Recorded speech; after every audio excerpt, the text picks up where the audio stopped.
Hey everybody. So this is the next installment in my series on the polar function and domain shifting. As a quick recap, well, first of all, I'll note that if you haven't watched the video on TE polar for the INFJs and the ISTJ or the ISFJs, maybe watch that first because I do more of an explanation of what I mean by the polar function, what I mean by domain shifting. But if you want to start here, that's fine too.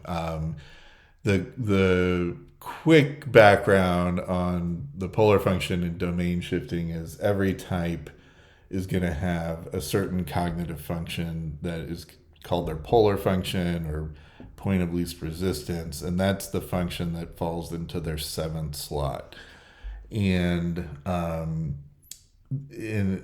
it's often described as sort of a blind spot, but I would argue that a lot of the types sort of walk around as if that function doesn't even exist in a lot of situations. But it's not to say that they don't have it. It's not to say that they can't use it. It's just that it takes a lot of attentional resources for them to engage in that function. And so, therefore, I argue they try, if they're faced with a situation where they have to engage in their polar function, or where most people that aren't polar in it would engage in that function, they try to shift the problem or the task into a different type of problem or task so that they can deal with it in a different domain, right? So if you're an INFJ and you're TE polar, then when confronted or faced with a TE type of task, you might try to shift it into an FE task. So instead of dealing with it in the TE object oriented domain, you might try to make it into more of a social task, like trying to find somebody to help you or trying to get somebody to explain how to do it. Now you've sort of shifted it more into an FE domain. Your polar function again is your seventh function. The best way to think about it is it's the opposite of whatever your third function is. So again, if you're an INFJ, your third function is introverted thinking. So your seventh function or your polar function is going to be extroverted thinking.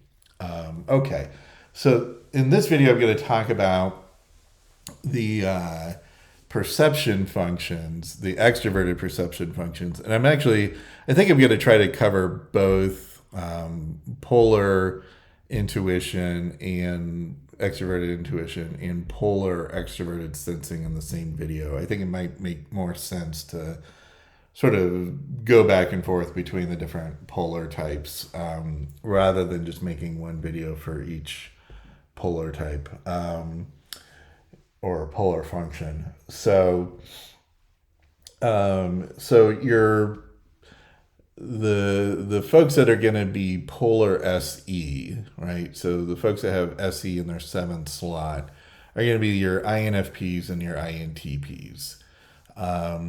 And then the folks that are going to have polar NE or extroverted intuition are going to be your ISFPs and ISTPs. And I'm going to go through each of them first and then sort of talk about the interplay between the two. Okay, so with the INFPs and the INTPs, if they've got polar extroverted sensing, it means that they basically have a hard time focusing attention on basically their external surroundings and interacting with the external surroundings. So SE is not only just taking in your immediate sort of physical senses, like seeing, hearing, tasting, smelling, all that kind of stuff, but it's also finding a way to sort of interact with the outside world, and so it's just as much of an action function as it is sort of a perception function, just sort of taking in the information from the outside world. Now, when I say somebody's SE polar, I'm not trying to say that they're walking around, blind and deaf and just don't see the outside world or don't hear the outside world and don't have the functions. But what the issue really is just the amount of attentional resources it takes them to focus on and act upon things in the external world, right? And so it's not that they don't know it's there, they can certainly see whatever it is in front of them, but it's, acting on it and focusing on it with, your sort of spotlight of attention. So let me give you some examples of, how something might show up as polar and how they might engage in domain shifting. And because extroverted intuition is their second function or their tool function, you might see them try to take a sort of an SE type action or goal or problem or something that the SE is normally going to act upon and shift it into an NE type of function. So it's a little hard to explain, but I was trying to think of some good examples. I think one example would be, just trying to give directions to somebody, whether it's giving them directions on how to, drive, from your house to the grocery store, or even like, directions on like what to do. Like if you're a coach and you've got a kid who's who's an INTP or an INFP and they're SE polar, how do you tell them what to do, right, in the sort of physical domain?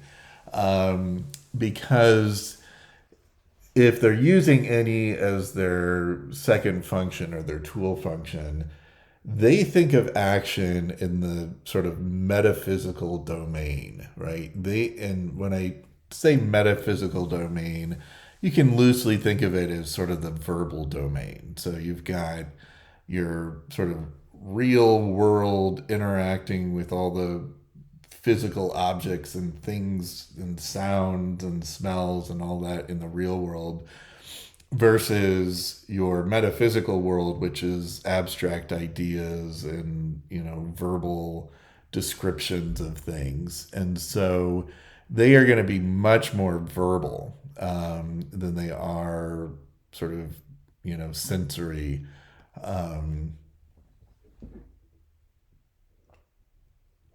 When dealing with things. So one of the classic examples, I used to coach little kids on in soccer and various other sports, but one of the things that I noticed, with kids that seem to be SE polar or at least, slowly developing it, is you could tell a kid, hey, back up, back up, back up. And you would think, most people that are sort of on the SE wavelength, they see this and they know, okay, I got to back up and I got to back up a lot, right? Somebody who's SE polar might see somebody saying, hey, back up, back up, back up. And they don't really know what to do. And they might take like a little step back and look around and like, is that enough?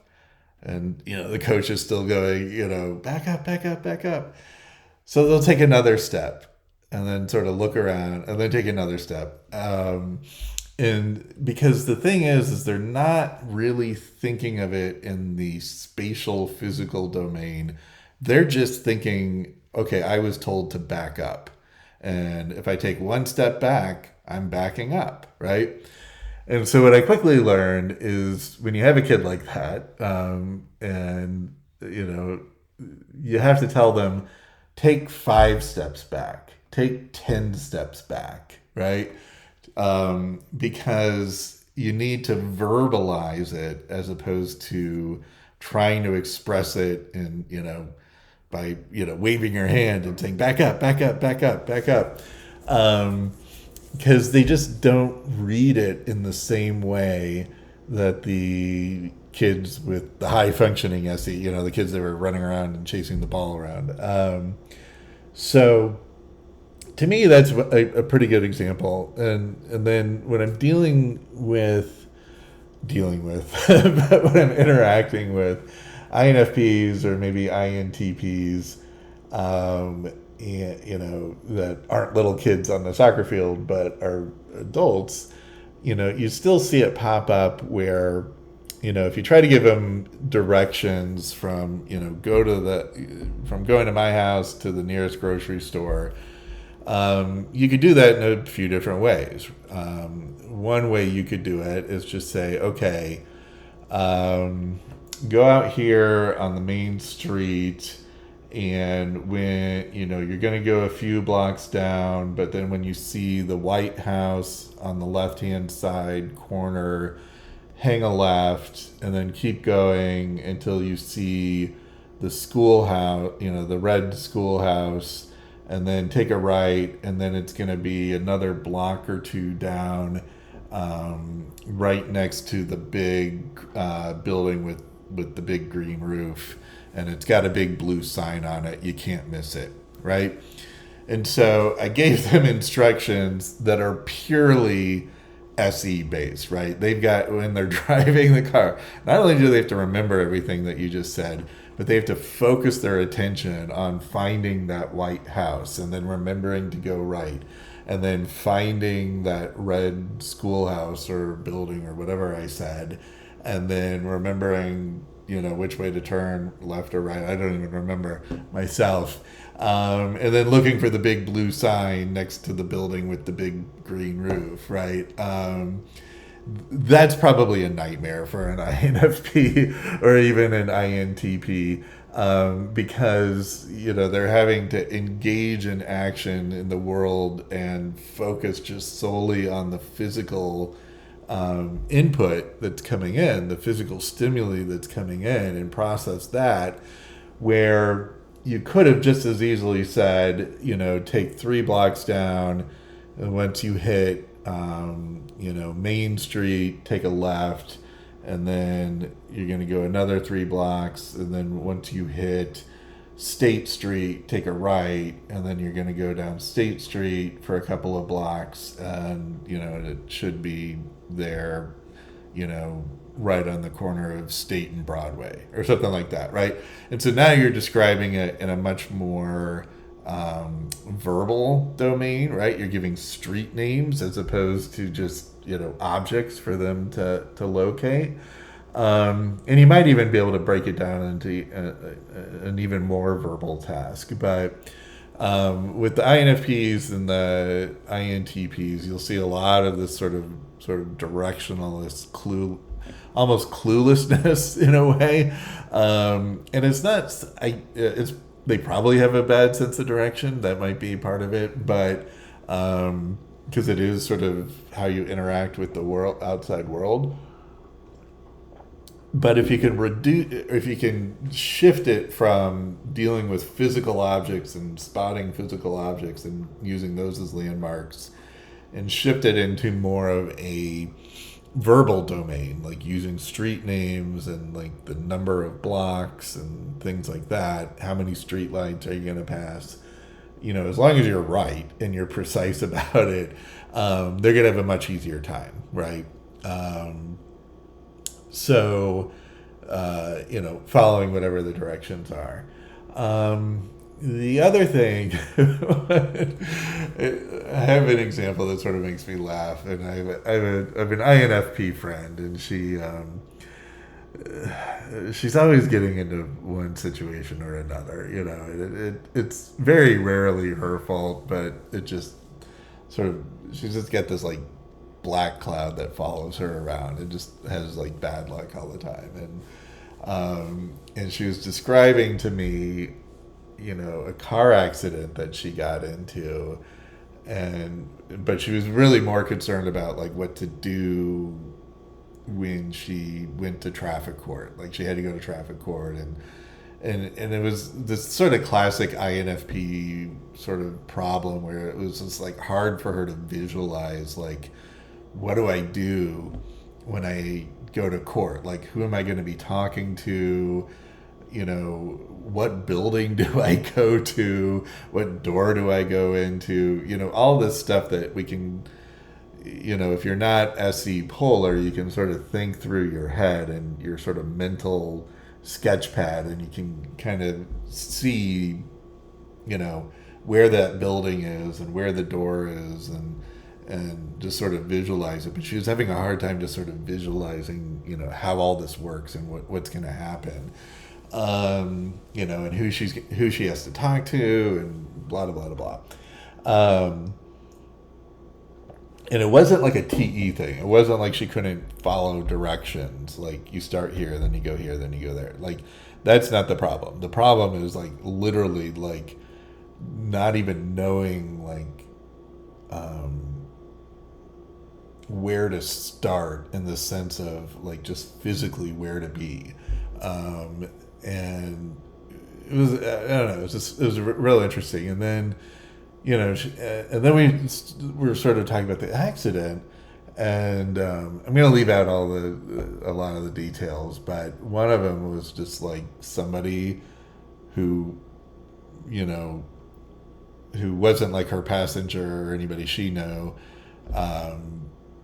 had to get taken to the hospital, and you know, and I'm like, well, the way you described it, that doesn't really sound like, you know, she would have gotten hurt or anything, because she had sort of described the accident to me, but she sort of left out like important sort of like physical details, like the you know, the victim in this case, you know, had like glass all over her and was sort of like pinned under the car in some weird way, not in any horrific way. Like she ended up being fine as far as I know, but you know, but just sort of important details about sort of the physical layout of how the accident happened, because the way, of course, the way she described it verbally using her NE, she wasn't you know, they don't paint a picture, right? They don't give you sort of a visual representation of, you know, I slammed into this person, you know, who is, and, you know, and they were, you know, walking next to my car. This isn't what actually happened. They were walking next to my car, and then they ended up on the ground and, you know, on the curb. Like, you don't get any of that. You just get this sort of rough, like, I don't know what happened. You know, like all I know is the cops showed up and then they took this girl to the hospital. Like, whoa, whoa, whoa, whoa, whoa. You know, like sketch out the details. And so, again, you see them sort of taking something that a lot of people would do in the SE domain, like actually like sketch out a picture. Like, you know, here's where it happened. She was on the right side of my car, and then she, you know, and I bumped into her, and she's on the curb, and then she ran into something, and, you know, glass shattered, and blah, blah, blah, you know, all that kind of stuff. No, none of that. None of this, you know, none of these, like, physical details. It's more of just sort of, you know, conceptual things that happened, like, you know, the cops showed up, they gave me a ticket, and then the ambulance showed up and took her, and like, well, you know, well, what happened? Like, you know, like, what, you know, paint me a picture, you know, draw this out for me. And so, to me, I think that's a pretty good example. The go-to example, again, for me has always been the kids out on the soccer field, you know, where you tell them to back up and they take one step back. They, you know, because you didn't tell them how many steps to take back, you know, to back up. You just told them to back up. And so they're going to do the least amount of work to still accomplish whatever goal it was that you gave them. Right? So you got to tell them take 10 steps back, take 20 steps back if you're dealing with a SE polar type, and you'll figure it out real quick if you're coaching. Okay, so let's talk about the other types that are NE polar. So the NE polar types, have the opposite issue where they are interacting with the world on a much more physical, five senses kind of way. And that's sort of the domain space that they like to think in, right? That they, like to, when they're thinking of episodes or events or things that they're going to do, they're thinking very, in the physical space as opposed to the metaphysical space. So I got a good ISTP friend who's anypolar, and it's funny because I'll give him little anypolar tests and just watch the sort of like that you get when you see the sort of typing videos of ISTPs or ISFPs. And a couple of good examples. So, and it's sort of the opposite, as you can imagine, of dealing with the INFP. So, we're driving somewhere, and then with an ISTP with any polar, we're driving somewhere, and he's sort of asking. I'm driving, and he's sort of asking, okay, when do we get there? What do we have to take? And he's just sort of interested in sort of like, sort of what roads are we going to take? What exit do we have to take? How long is it going to take to get there? He's putting all this stuff in his phone so that he's got this very sort of SE understanding of the world, right? That he's in right now. Like we're in a car, we're going, to somewhere in Detroit or somewhere in Chicago. And, and me being sort of the INFJ that just sort of hand waves all the SE stuff. I'm just like, yeah, it'll take like 5 hours or something to get there. And then once we get there, we'll we just have to take one road to get there. And then once we get close to the city, we get on, 294, and then we'll take 294 and we'll get to 9094. And that'll take about, I don't know, anywhere between 45 minutes to an hour and a half, depending on traffic. And then once we're on 9094, we'll get off on such and such street. And that'll be another, I don't know, half hour, 20 minutes, something like that. But in his head, he's just trying to figure all this stuff out. And all of my little SE hand waving of like, yeah, like 45 minutes, 5 hours, 30 minutes, whatever. And then we'll get on such and such street. Like, he had to put it all into his Google map, right? Or his Apple map and see, okay, it's going to take this long. We're going to take this road. And then we're going to go from that road to that road to that road. And you can just tell that, like, it just gave him a certain level of comfort knowing, like, okay, here's how it's going to unfold in the physical domain, right? Because just telling him, like, oh, don't worry about it. We'll be there in 5 hours, and then add another 30 minutes or so, and, then we'll get there. That just, that doesn't really click, so to speak. Another example would be, like, same friend, ISTP, and we were talking about investing in like stock options and just sort of investing in the market overall, but in general stock option trading.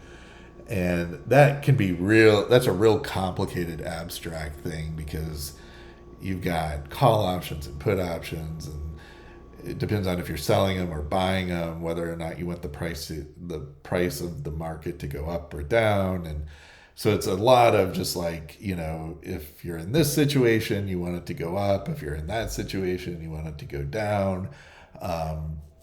Or you could hedge it to where if it goes up a little, you're fine. If it goes down a little, you're fine, but you don't want it to go up or down too far. So it's all this like crazy, like, if this, then that, a lot of directional stuff. And when you try to explain it, in, just verbally, right, in the metaphysical domain, in the sort of abstract idea domain, it's hard for somebody who is NE polar to just follow that, right? I mean, it's a bunch of verbal metaphysical information that they're just being bombarded with.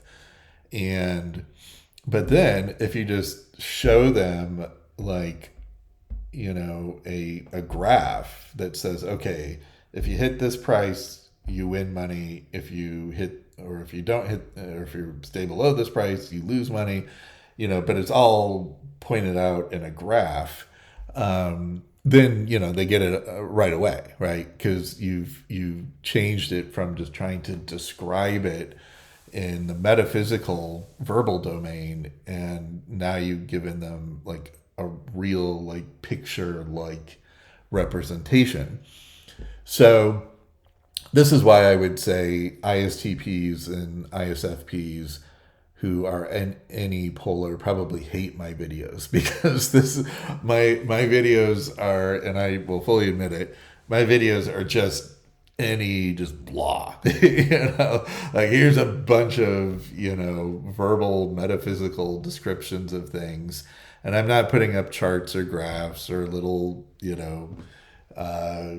pictographs or cartoon characters or even words. My ISTP friend, the other thing he likes to do is, when we're talking about something and he wants to remember it, like, he has to put it in his notes in his phone, because now it's sort of represented physically, and it's something that he can go back to and and reread it. And it's not an SI problem. He doesn't have any sort of SI polar issues. It's really just like, I'm going a mile a minute because I'm INFJ and sort of turning on my fifth slot NE. And so I'm just blah, blah, blah, blah, blah. And he's like, whoa, whoa, whoa, whoa. Let me write this down so I can come back to it later. And then and then if he wants to learn about options or whatever we're talking about, he can go and, watch a YouTube video that's got a bunch of charts and graphs and things like that just sort of lay it out in this very visual kind of way. So I guess one way of sort of thinking the difference between the NE polars and the SE polars is just sort of your classic, verbal learners versus visual learners, right? I would argue the ISTPs, the ISFPs are more likely to be visual learners if you can show it in a chart, or if you can show it in a chart, a graph, or some sort of pictorial representation where they can see like an actual physical embodiment of the idea that you're trying to get across, then it makes sense to them. Where on the flip side, if somebody is SE polar, charts and graphs probably aren't going to do the trick as much. Now, they could probably read into the chart and read into the graph, but it's not like they're not thinking of it in a visual way. They're thinking of it in this metaphysical, verbal way. And so if you're, trying to explain a concept or an idea, they're going to get it. They'll, INFPs and INTPs, they're probably fine with these types of videos where I'm just like, bleh, just hitting the viewer with a bunch of any nonsense. They can follow along, they can piece it together, just fine.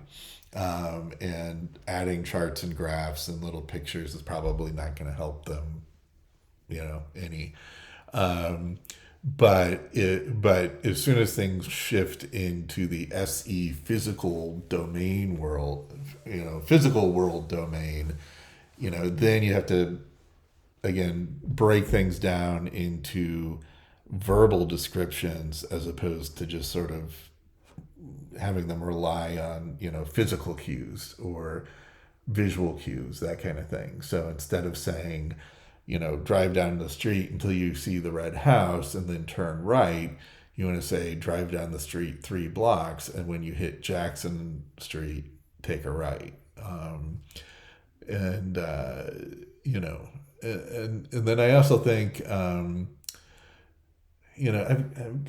had people I've worked with before who were probably ISTPs, ISFPs, and NE polar. And, what I do is, I mean, it's legal work, so it's a lot of verbal, metaphysical kind of stuff, explaining different rules and different laws and regulations and stuff. And it's all verbal, right? And you got to be able to just sort of follow the verbal explanation. And if you've got somebody who's, NE polar, like they're going to have a hard time just sort of piecing all that stuff together and following, the little metaphysical map that you're laying out, right? So a lot of times, they'll say, okay, can you give me an example? Like, if you're talking about a contract or something, can you give me an example, like a physical example that I can look at, and actually see in writing how this works? Or can you, you know, show me this in like a flow chart, or even like an Excel sheet or something that's just physical that they can, take it in without just having somebody just blah, give them a verbal, like verbal diarrhea, just throwing a bunch of concepts at them, but instead giving them, discrete physical things that they can sort of look at and digest in their own way and really in their own time, right? So, for those of you who might be dealing with an ISTP, ISFP, in some sort of domain where you have to give them verbal instructions a lot of the time, you might want to try to find ways to break it down into, charts, graphs, Excel sheets, or even just sort of written book chapters, things like that, that they can visually see and process and, and sort of remember that way rather than just, a bunch of abstract concepts thrown at them in a kind of haphazard kind of way. Okay, so I think that's really about it. I'd be interested in anybody's comments, suggestions, other observations, but that's it for the SE polar and the NE polar types. I'll follow up with my next video on the NI SI polar types, and then I think that'll be it. Okay, thanks. Bye.